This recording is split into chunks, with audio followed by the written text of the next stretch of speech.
সপ্তাহের ব্যবধানে রাজধানীর নিত্যপণ্যের বাজারে উত্তাপ বেড়েছে। চাল, তেল, পেঁয়াজ ও সবজির চড়া দামে চরম বিপাকে ক্রেতারা। বরাবরের মতো বিক্রেতারা বলছেন পণ্যের সরবরাহ কম, তাই কিছুটা বেড়েছে দাম। তবে মাছ মাংসের বাজার স্থিতিশীল থাকায় কিছুটা স্বস্তিতে ক্রেতারা। বাজার ঘুরে বিস্তারিত জানাচ্ছেন সহকর্মী দীপুনুর। পুরো রমজান জুড়েই সব ধরনের সবজির দাম সহনীয় থাকলেও ঈদের পর থেকে বাড়তে শুরু করেছে চাল, তেল, পেঁয়াজ সহ সব ধরনের সবজির দাম।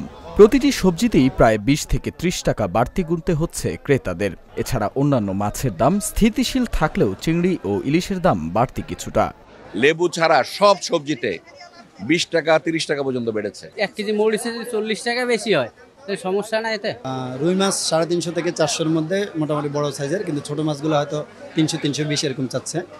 আর অন্যান্য মাছের ক্ষেত্রে ইলিশের দামটা একটু বেশি মনে হচ্ছে। ধরেন কেজি পিছে 10-20 টাকা বাড়তে আছে বাবা। কালকে আসলে ইলিশ 850, আজকে বেচতে আসি 900।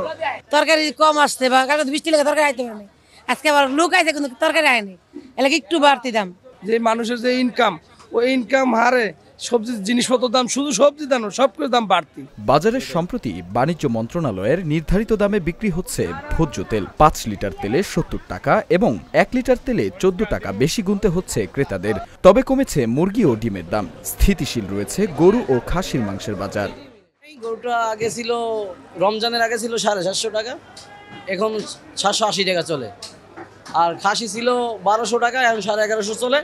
আর এই যে মুরগি নিতে আসছি, আর মুরগি তো দাম হয়তো 10 টাকা কম বেশি। তেলের লিটার প্রতি 14 টাকা বাড়াইছে, 5 কেজিতে 70 টাকা তেল বাড়ছে।